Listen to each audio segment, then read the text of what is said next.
मैं इस जख्म को इस इलाके में अपना स्वागत मानता हूं।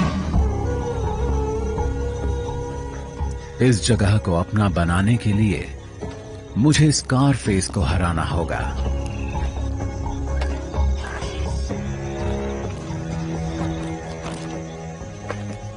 सबसे पहले तो मुझे इस जंगल को समझना पड़ेगा, जो जितना मैंने सोचा था उससे कहीं मुश्किल है।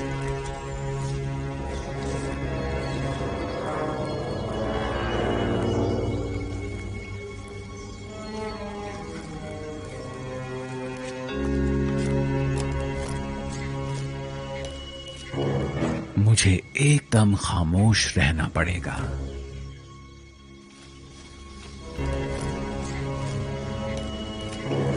मुझे एकदम खामोश रहना पड़ेगा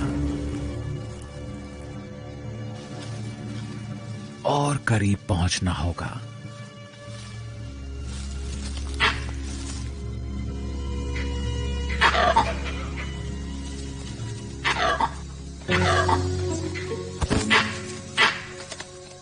कमाल है,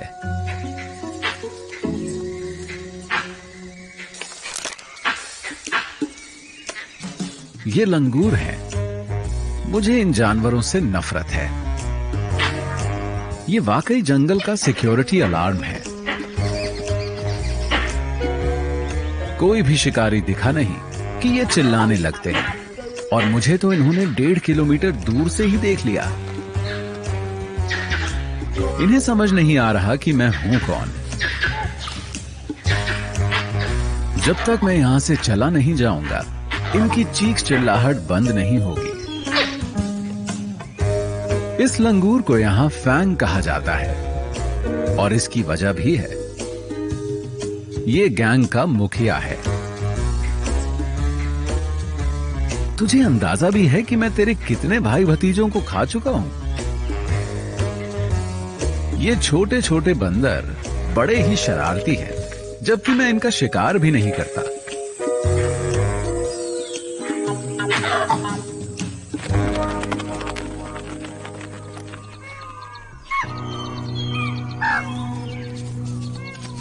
आज के दिन भी कुछ ढंग का खाने को नहीं मिला। ये हिरण इतने नजदीक हैं कि लगता है मैं इन्हें पकड़ ही लूंगा।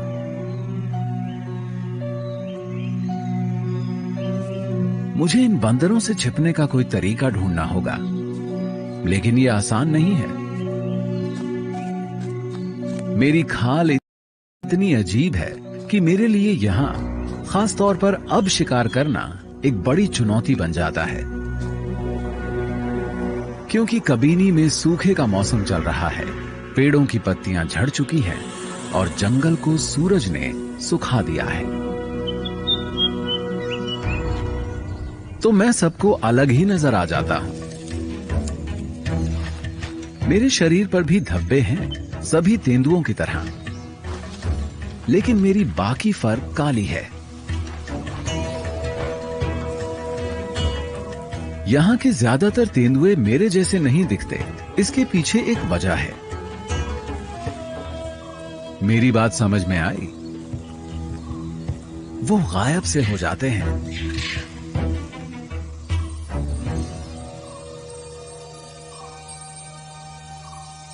ये है क्लियो। शायद ये इन परेशान करने वाले लंगूरों में से किसी को पकड़ सके।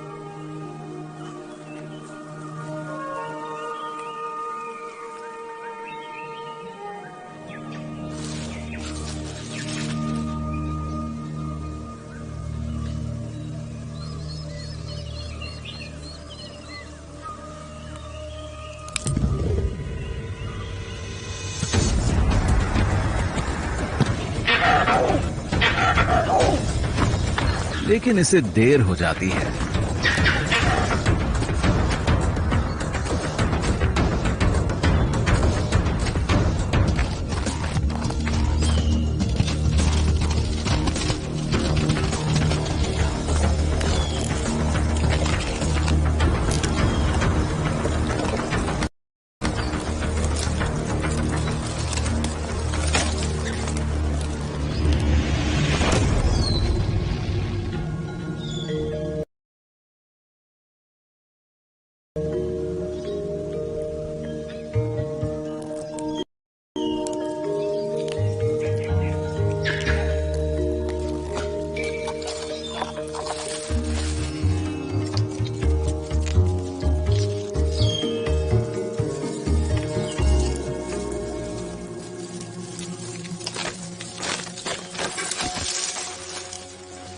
ऐसा तो नहीं हो सकता कि ये पेड़ से नीचे गिर जाए। ये जगह कब्जा किए जाने के लायक है। इसकी एक और वजह है क्लियो। इस जगह को अपना बनाने के लिए मुझे दो चीजों की जरूरत है, इलाका और वंशज। क्लियो भरोसे से भरी है, ये ताकतवर है और खूबसूरत भी। तो मैं इसके करीब पहुंचने की कोशिश करता हूं। इस काम के लिए टाइमिंग एकदम सही है। इसके जज्बात को ठेस लगी है, ऐसे में इसे ढाढ़स बंधाकर बात बन सकती है।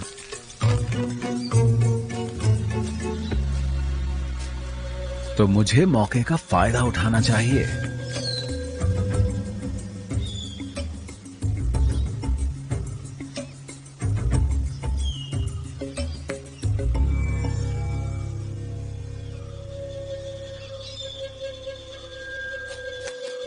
लेकिन लगता है आज ये मूड में नहीं है।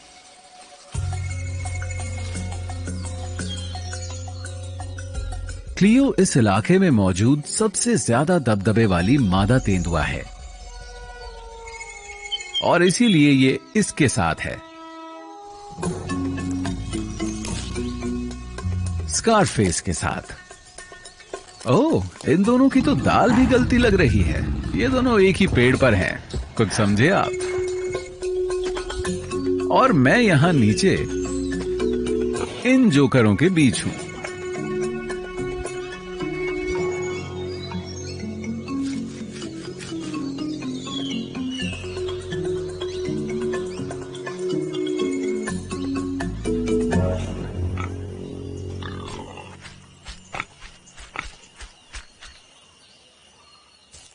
क्लियो स्कारफेस के बच्चों की परवरिश कर रही है। ये जानती है कि जिस तेंदुए का पूरे इलाके पर राज हो, उसके साथ मिलन करने से बच्चों के जिंदा रहने की गुंजाइश बढ़ जाती है।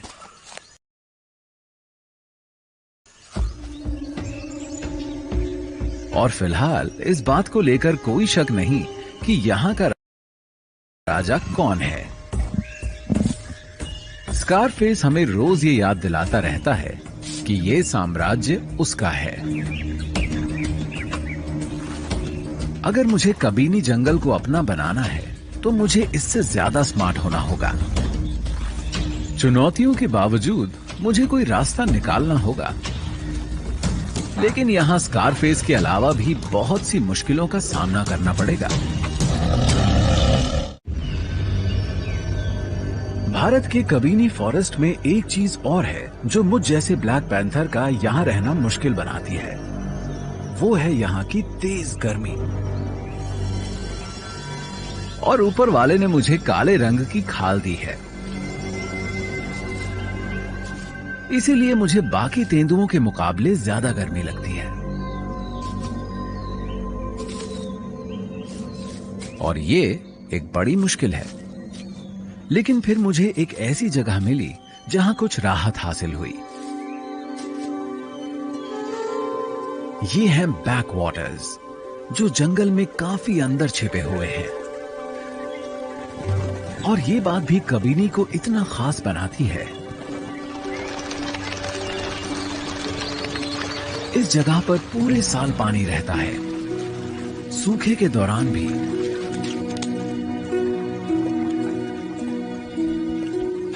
दूर दूर से जानवर यहां पानी पीने आते हैं।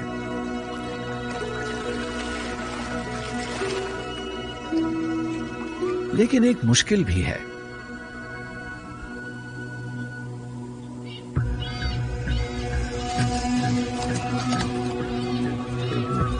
मैं इकलौता ही ऐसा नहीं हूं जो खुद को ठंडा करने यहां आया हूं।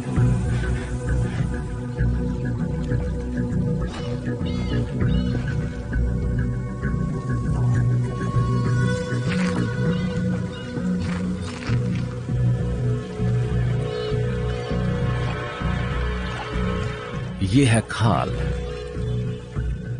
ये एक जवान टाइगर है इसका साइज मुझसे 3 गुना है और ये मुझे मार सकता है।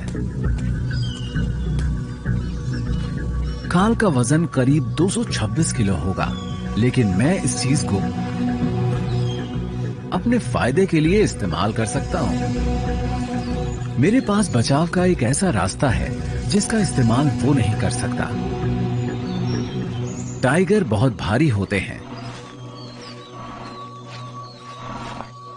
इसीलिए ये जगह पेड़ों पर चढ़ने वाली मेरे जैसी किसी कैट के लिए जन्नत है।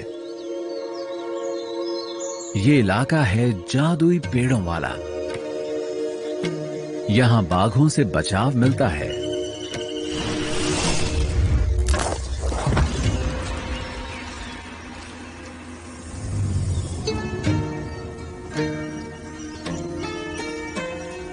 ये है किस्मत, इसकी रानी।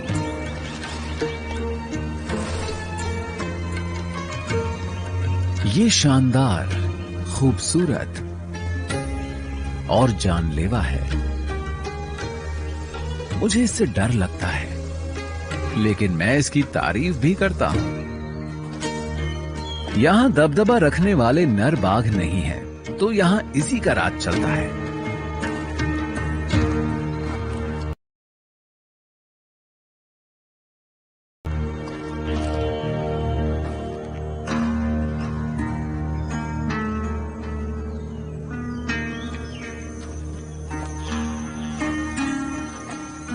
ये यहां अपने 3 बच्चों की परवरिश कर रही है और फिर ये इलाका इसका हो जाएगा। तब इसे दुश्मनों का डर नहीं रहेगा। काल किस्मत के आगे कहीं नहीं ठहरता, लेकिन ये इसके बच्चों के लिए खतरा है। ये जानता है कि अगर इसने इसके बच्चों को मार दिया तो ये फिर मिलन के लिए तैयार हो जाएगी और शायद इसी के साथ मिलन कर ले। मुझे ये बात कुछ जमती नहीं, लेकिन हम बिग कैट्स को कुदरत ने ऐसा ही बनाया है।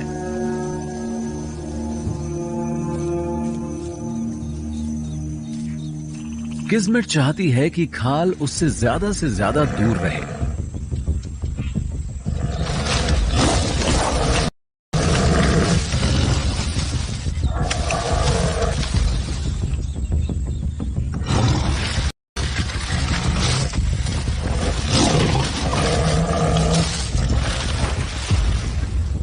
और इससे मेरे लिए भी एक टाइगर का खतरा कम हो जाएगा।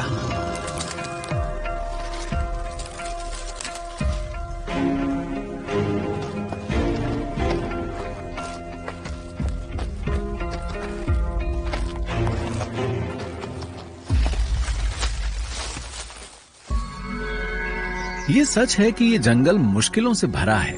बेशक यहाँ ऊपर मैं सुरक्षित रह पाऊंगा, लेकिन किसी पैंथर को पेट भी तो भरना होता है।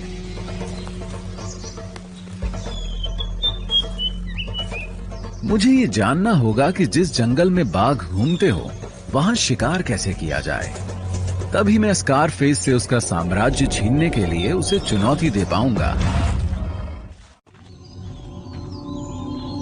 माहौल में तनाव है और वो मुझे भी महसूस हो रहा है।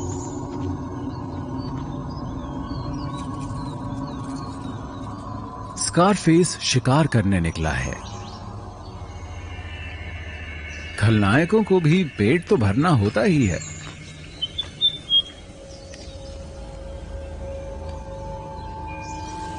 चीतल हिरण ने इसे नहीं देखा है।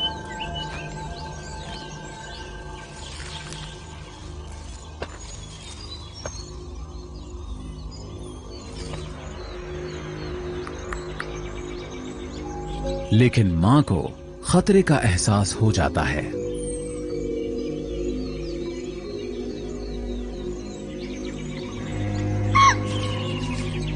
उसे पता है कि इन दोनों के लिए बचना तभी मुमकिन होगा जब वो खुद भाग जाए और इसका बच्चा छिप जाए।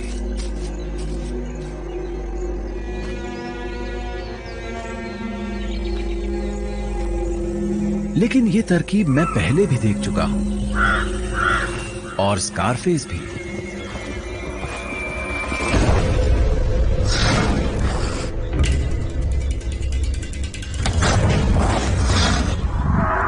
देखिए वो इस तरह से शिकार करता है।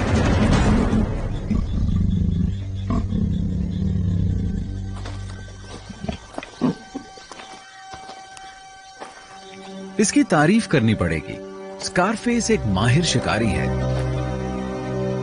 और शायद इसकी इसी खूबी ने क्लियो का दिल जीता है।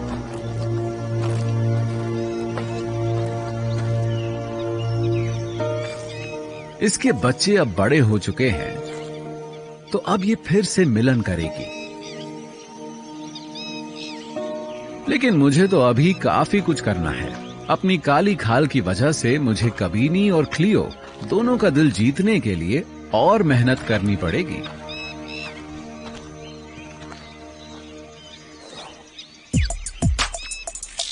स्कारफेस को पूरा यकीन है कि वो यहां का बॉस है।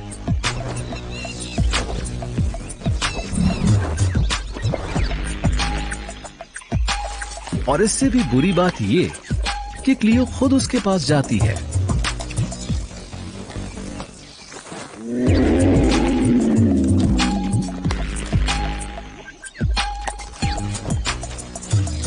इतना ही नहीं, वो खुद को पेश भी करती है। इनकी आवाजें सुनकर तो दिल बैठ सा रहा है।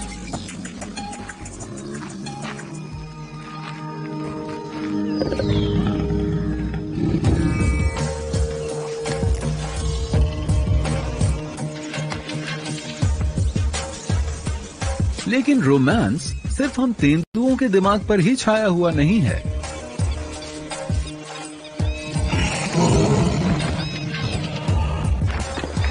सभी नर मिलन का अधिकार पाने के लिए आपस में लड़ते हैं।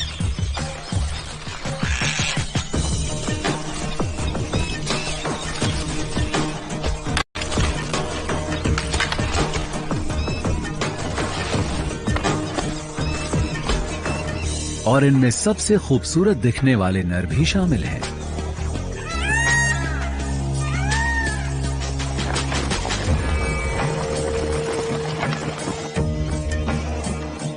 ऐसा लगता है कि मोर अपना इलाका पाने के लिए आपस में लड़ रहे हैं, ताकि वो अपने खूबसूरत पंखों का प्रदर्शन कर सकें। क्योंकि ऐसे पंख तो सिर्फ इन्हीं के पास होते हैं।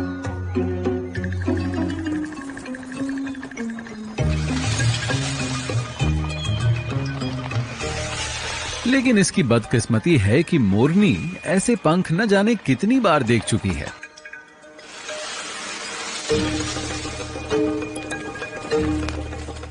उसने ये सब भी देखा हुआ है। बेशक इसकी दिलचस्पी इस नर में ना हो, लेकिन मेरी है।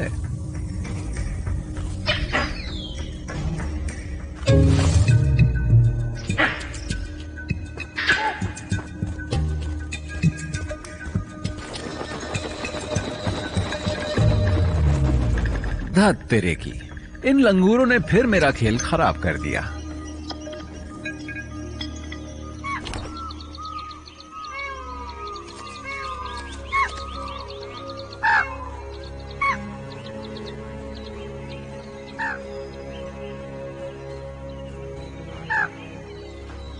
मुझे सबसे पहले खुद को छिपाने का कोई तरीका ढूंढना होगा।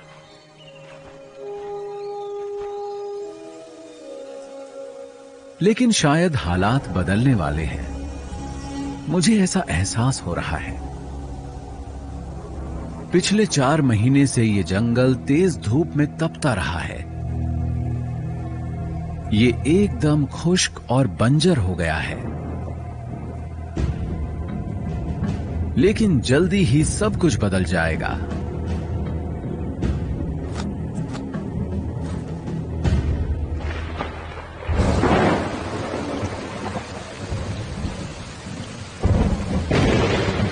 क्योंकि मॉनसून आ पहुंचा है।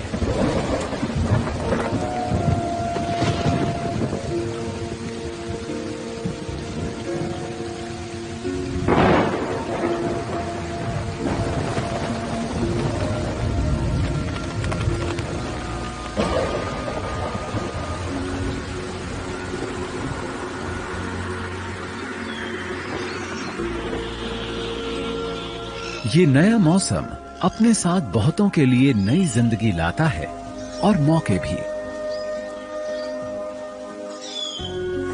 मैंने इस जगह को इतना हरा भरा कभी नहीं देखा।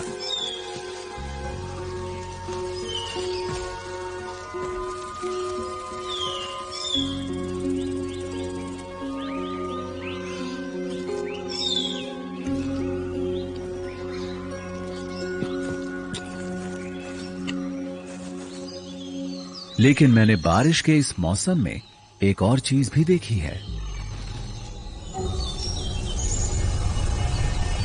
ये हैं बादल और इतनी सारी पत्तियां जिनसे छाया मिलती है। ये हर कहीं है और इनके कारण दिन में भी अंधेरा सा रहता है। इस तरह मैं खुद को यहां छिपा सकता हूं।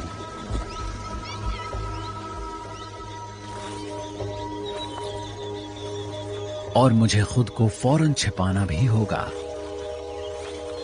सामने किस्मत मौजूद है और मैं इस वक्त जमीन पर हूं।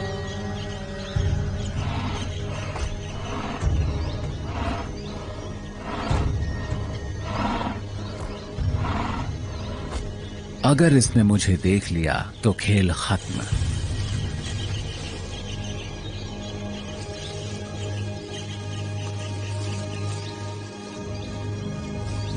तो मैं खुद को छिपाए रखता हूं।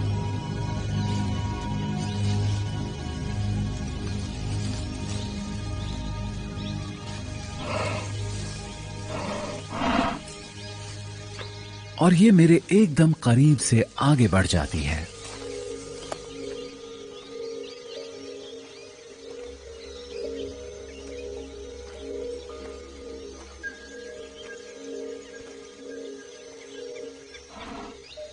लगता है मैंने कबीनी को समझने का तरीका ढूंढ लिया है।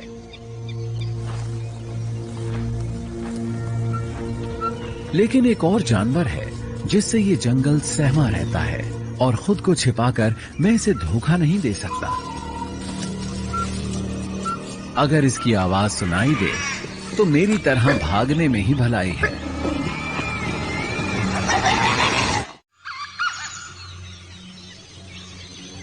यहां की सुबहें बहुत ही खूबसूरत होती हैं।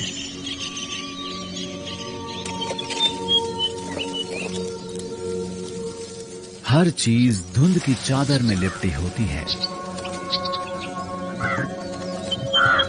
लेकिन इन हालात का फायदा उठाने वाला यहां सिर्फ मैं ही नहीं हूं। ये अलार्म कॉल्स मुझे लेकर नहीं दी जा रही।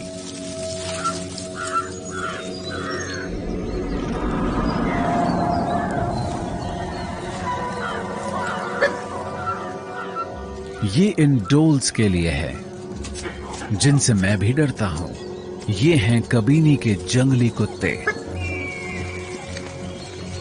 इनसे पूरा जंगल डरता है।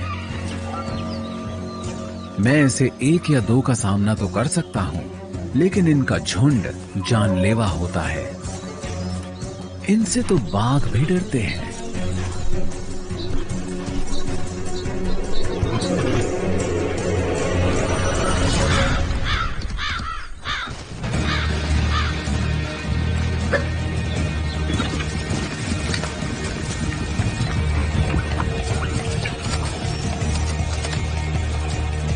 घनी झाड़ियां भी मुझे इन जानवरों से नहीं बचा सकती। इनकी नाक भी बहुत ही गजब की होती है और इनकी तादाद फिलहाल 20 है, यानी 20 नाक।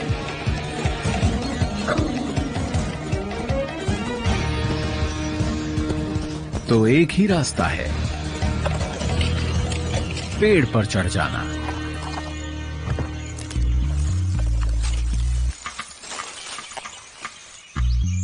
तू नहीं चढ़ पाएगा। इससे आगे इसका पहुंचना नामुमकिन है। डोल्स को कुदरत ने पेड़ों पर चढ़ने की खूबी नहीं दी। उनके पास इस काम के लिए ना तो नाखून होते हैं और ना ही मसल्स।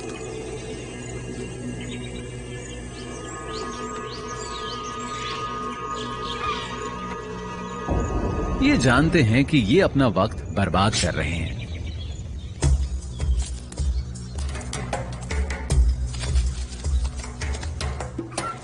लेकिन अब ये कहां जा रहे हैं? ओह, इनका झुंड तो बैकवाटर्स की तरफ जा रहा है। वहां इन्हें जो मिलेगा उसे अपना शिकार बना लेंगे।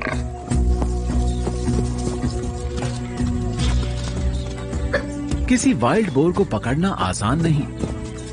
इनके दांत किसी डोल का पेट फाड़ सकते हैं।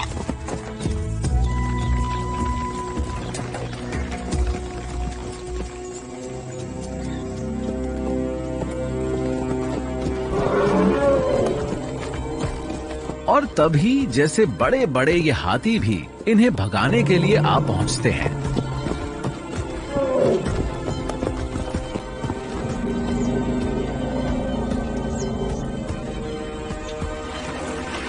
अगर किस्मत हमारी रानी है तो हाथी हमारे लिए देवता जैसे हैं।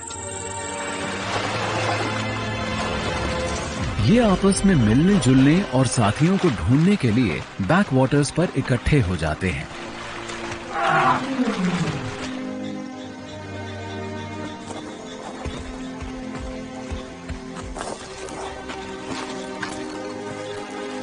कबीनी में एक हाथी ऐसा है जिसे हर कोई सम्मान देता है।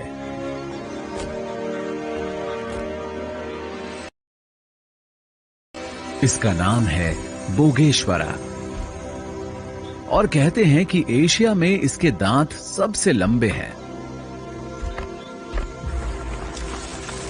यहां भी हाथियों का शिकार वैसे ही किया जाता है जैसे कई दूसरी जगहों पर। ये पूरा पूरा दिन कबीनी के घास के विशाल मैदानों में चरते रहते हैं। शायद ये शाकाहारी जीव होंगे। तू नहीं चढ़ पाएगा। इसके दांत बेशक बड़े हैं, लेकिन डोल्स सिर्फ झुंड से ही डरते हैं। भला ये इतने बड़े जीव को क्यों खिंचा रहे हैं? इसकी वजह इलाका है या फिर ये इन्हें शिकार समझते हैं? कौन जाने। डोल्स सिरफिरे होते हैं।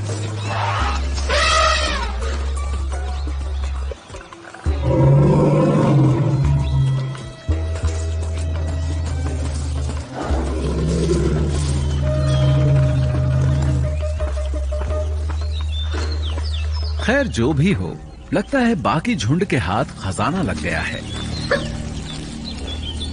डोल्स वाकई बहुत परेशान करने वाले शिकारी हैं।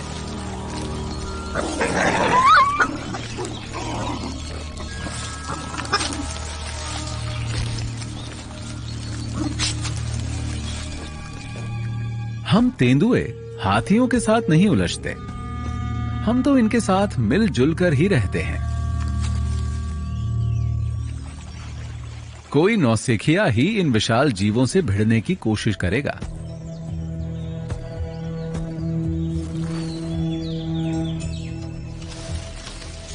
लेकिन अगर बात गुस्सैल और कम उम्र बाघ की हो तो मसला कुछ और है।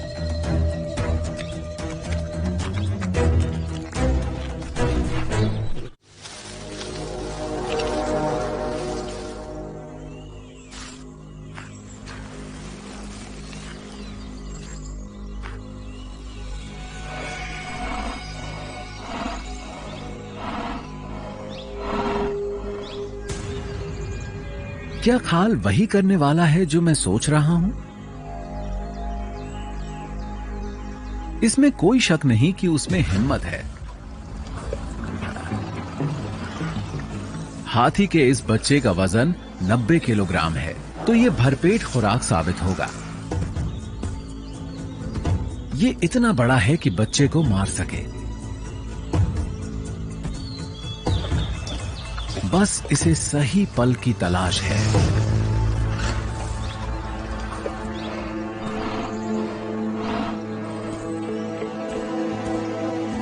तो भला कोई टाइगर 10 टन वजनी किसी हाथी के करीब तक छुपकर कैसे पहुंचेगा?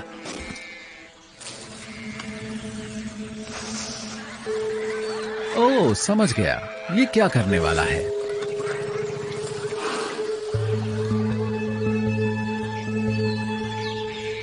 और ये भी समझ गए हैं।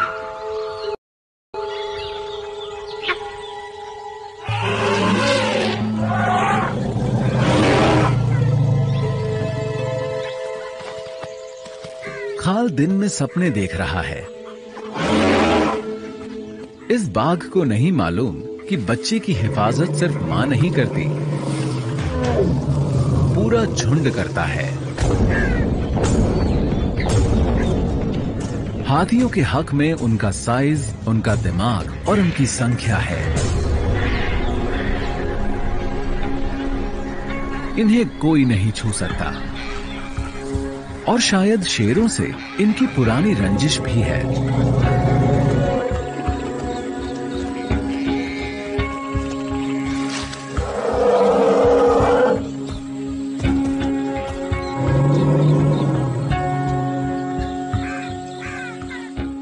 खाल वो ये बात भूलने वाले नहीं हैं।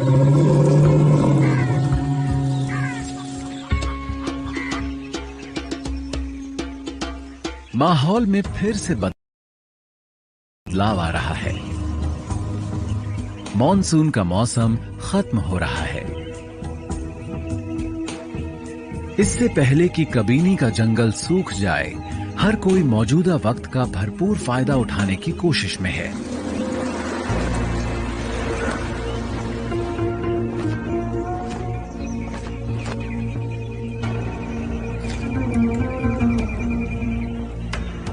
एक बार फिर मेरे लिए शिकार करना मुश्किल हो गया है। मुझे सूख चुके जंगल में खुद को छिपाने की कोशिश करनी होती है। लेकिन बारिश के मौसम में मैंने जिंदगी से कुछ सीखा है। मैं छाया में छिप सकता हूं।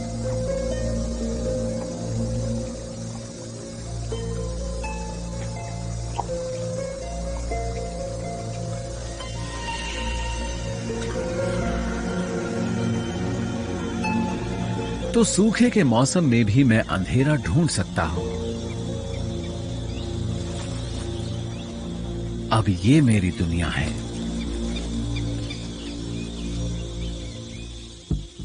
अब मेरे पास एक रणनीति है। सबसे पहली बात, मुझे इन खुराफाती लंगूरों की नजर से बचकर रहना होगा। ये पूरे जंगल में ये बात फैला देते हैं कि मैं शिकार पर निकला हूं, पर मैं अब अपनी साथी छाया का इस्तेमाल कर सकता हूं।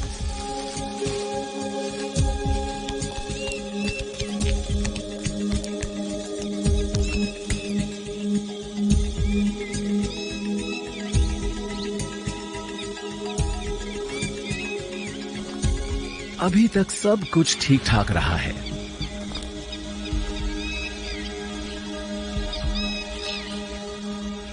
कोई अलार्म कॉल नहीं आई है।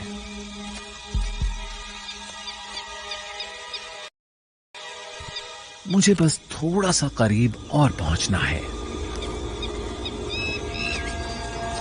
एक बार रेंज में पहुंच जाऊं, उसके बाद ये बंदर जितना चाहें चीखते चिल्लाते रहें। रोशनी जितनी चमकदार होगी, अंधेरा उतना घना होगा। बादल, पेड़, सूरज, छाया, सारी अहमियत टाइमिंग की है।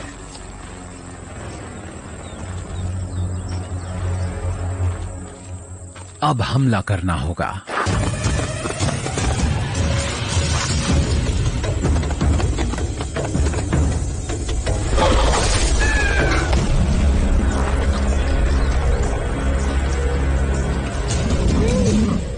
हर शिकार के साथ मैं ज्यादा ताकतवर, ज्यादा विश्वास से भरपूर होता जा रहा हूं।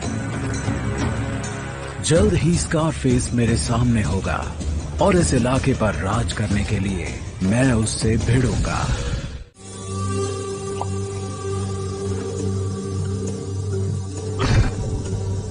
लगता है क्लियो ने शिकार किया है और शिकार काफी बड़ा है। इसके बच्चे बड़े हो चुके हैं तो शायद ये आखिरी बार अपने परिवार के लिए शिकार कर रही है, लेकिन ये घबराई हुई है। इसके बच्चे छिपे क्यों हुए हैं?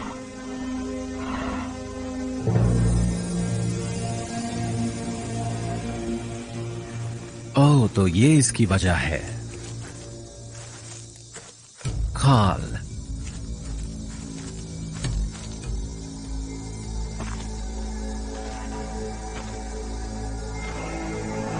अगर उसने इसके यहां होने का पता लगा लिया तो वो इसे और इसके बच्चों को मार देगा। तो इसे झटपट बच्चों को यहां से निकालना होगा। खाल हिरण को खाता है तो खाता रहे।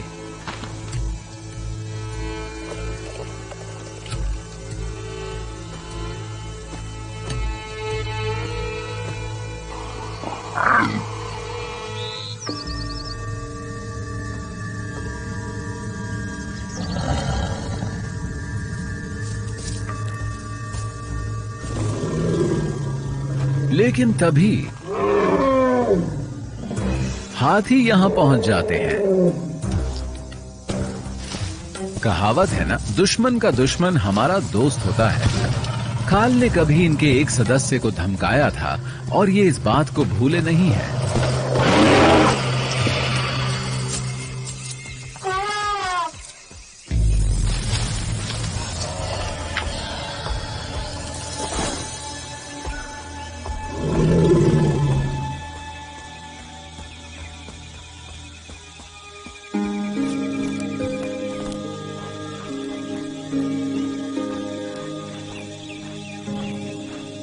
पता नहीं क्लियो को ये मालूम भी है कि नहीं कि इस पूरे वक्त मेरा दिल सिर्फ इसी को चाहता रहा है।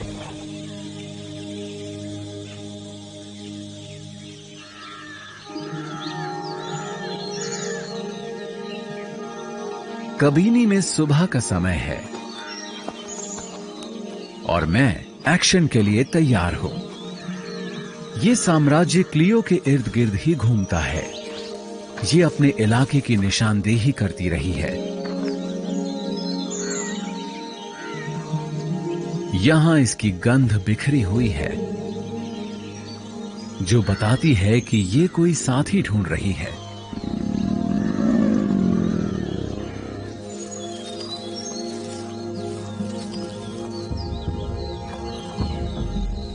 स्कारफेस समेत कोई दूसरा तेंदुआ भी ये बात जानता होगा।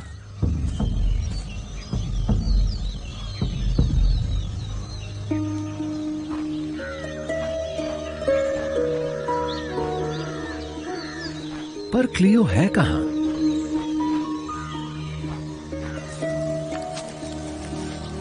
ओह, ये रही।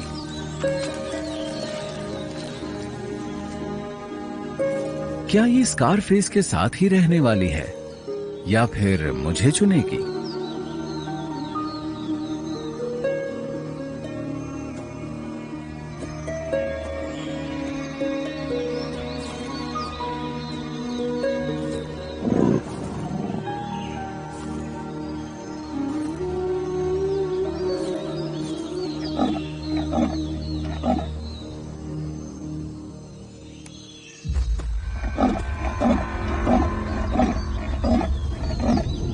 ये तो स्कारफेस की आवाज है।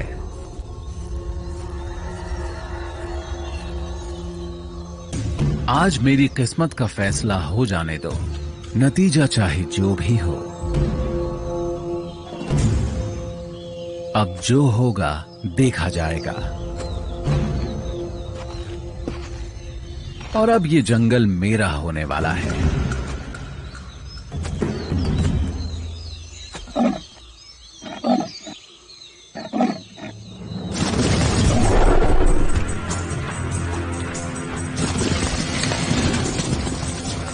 स्कारफेस, तू तो डर कर पेड़ पर चढ़ गया।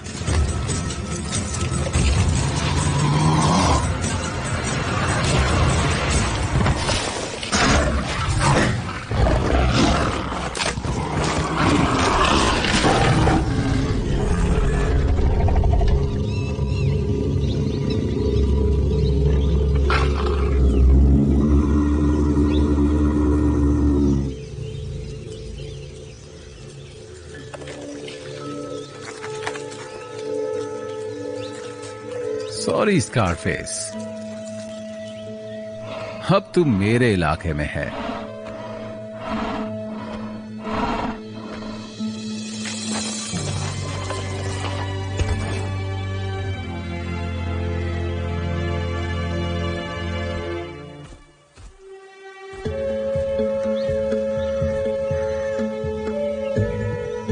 और क्लियो, अब तेरी मेरी जोड़ी इस जंगल पर राज करेगी।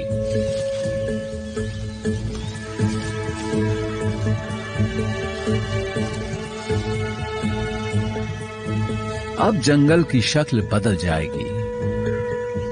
अब ये जंगल मेरा है, या यूं कहिए कि हमारा।